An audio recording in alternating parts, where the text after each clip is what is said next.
Hey guys, it's Drew here, quick video blog. I wanted to talk today about this thing that Trump did where he opened churches because he declared churches essential.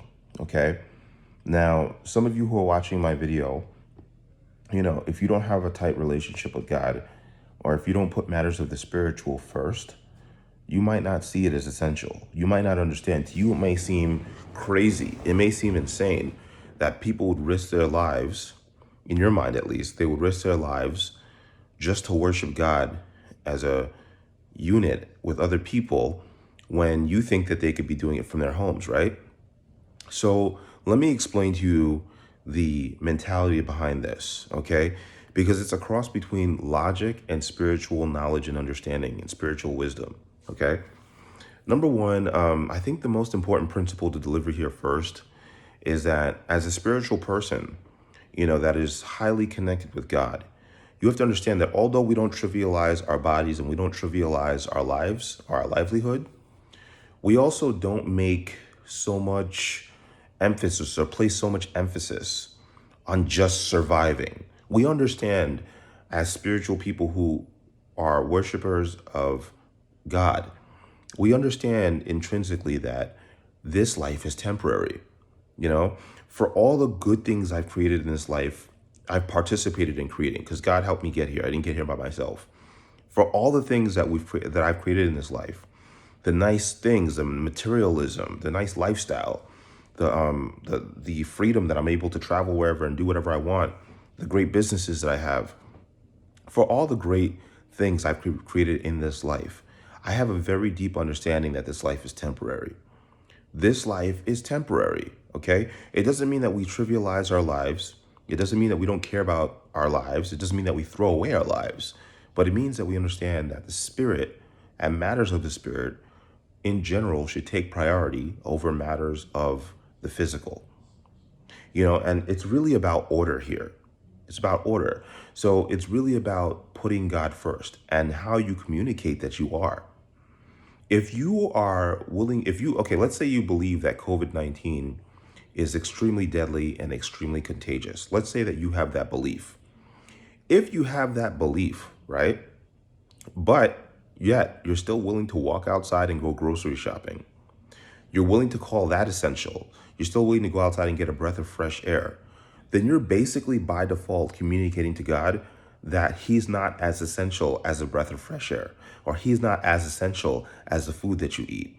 You're basically telling him right then and there that you don't prioritize the spirit, that you are not willing to part with your grocery shopping and your other extracurricular activities, but you're willing to part with worshiping God in a church. You are not willing to part with all those other activities, but parting with God, no problem, no issues. It's okay to risk your life to go out and do other things, but it's not okay to risk your life to worship God. That you're unequivocally just telling God that, listen, you're not on my list of priorities. And at the end of the day, if you truly believe that God is your creator and you truly believe that God is supreme over all, you cannot believe in your heart of hearts that you can communicate this to God. Because although he's super loving and super trusting and all these things and super patient, you cannot believe that after communicating to God, that he's just going to show up whenever you want him to. That's what people get mixed up. They trivialize the position of God in their life, and then they expect God to show up when they want God to show up or when they think they need God to show up. It doesn't work that way. That's not how a relationship with God works. First of all, you have to understand, God is more knowledgeable than us. God is higher than us. We're talking about God here. We're talking about God here. Okay? God is supposed to be above everything. Okay? He's supposed to be the source of everything. Okay?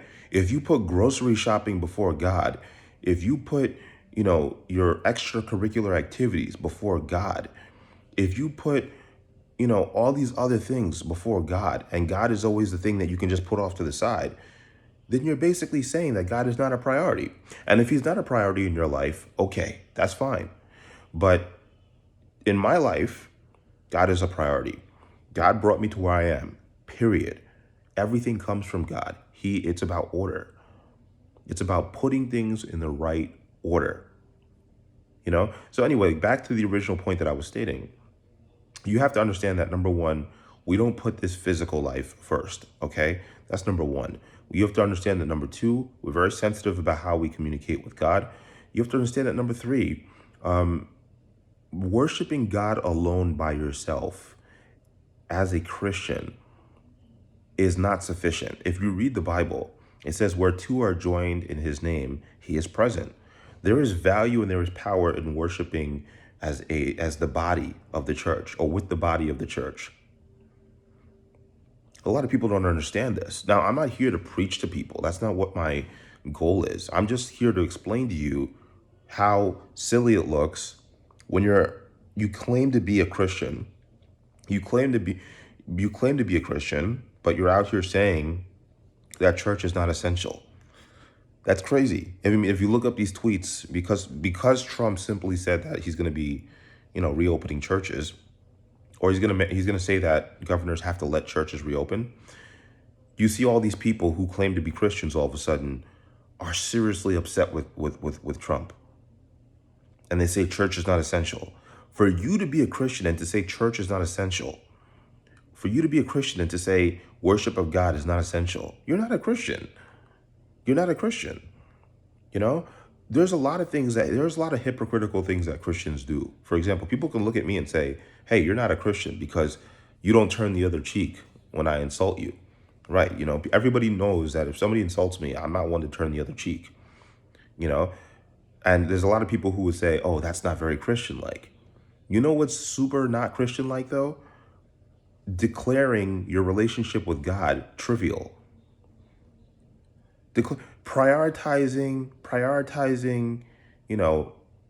this allegedly this contagious virus. I don't even believe, I believe that if this virus is truly contagious as they say it is, everybody's going to catch it anyway, right? So if everybody's going to catch it anyway, I think that's a silly sword for your spirit life to die on. You know what I mean? I'll explain that comment. I think that if everybody's going to catch this COVID-19, why would you use such a situation to communicate to God? If God is truly the most important person in your life, the most important factor in your life, why would you allow such a petty situation to communicate to God that you place other things before him? It's if you ask me, it's a trap. It's a trap. A lot of these things that are done to test us. And don't get me wrong, if you're truly facing a life or death situation, you've got a gun to your head, or somebody's about to chop your head off. I read a lot of Watchman Nee. Watchman Nee wrote The Latent Power of the Soul. He wrote The Spiritual Man, and he wrote Spiritual Authority. Watchman Nee was a missionary. He had a very tight relationship with God. He was very knowledgeable and wisdom when it came to matters of the spirit. I think Watchman Nee was persecuted in communist China because he would not give up his faith. And he ended up dying, just because he would not give up his faith. Now, there's very few people who are willing to go through that kind of punishment. Just like Job, there's very few people who are willing to go through the kind of punishment that Job went through, and there's very few people who are going to show the kind of faith that Abraham did when he was about to, I believe it's Abraham, when he was about to sacrifice his son, and God stopped him and said, like, listen, you've shown me that you have faith. It's enough. There's very few people who have that, but you're not even being called to do all that. You're not being called to do all that. You're being called to show some faith in a time where you could possibly catch a flu-like illness. That's all. And for some people, they're basically expressing that God is so unimportant and so trivial that everything else is essential except him. And for me, I look at it like, wow, that's just stupid. A lot of people who know me in my life and have seen how my life has changed and how I've created wealth, how I've put myself in a position where I'm totally free. I can travel whenever I want, wherever I want. I have great. I make a great amount of money every year. It's just like a lot of people always ask me, what's your secret? How did you get there? They want to know the trick. And it's like, honestly, if you hear nothing from me, if you hear anything from me at all, hear this. I was given the skills. I was given the abilities.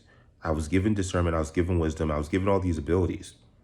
But I kid you not, everything I did in my life with regards to trying to move myself forward and trying to put myself in a position of massive success, everything I did in my life, even though I had the skills and even though I had the intelligence and the knowledge, everything I did in life with regards to trying to make myself progress, failed. My life began to change and doors began to open up to me even more than ever before when I put God first. Once I noticed that,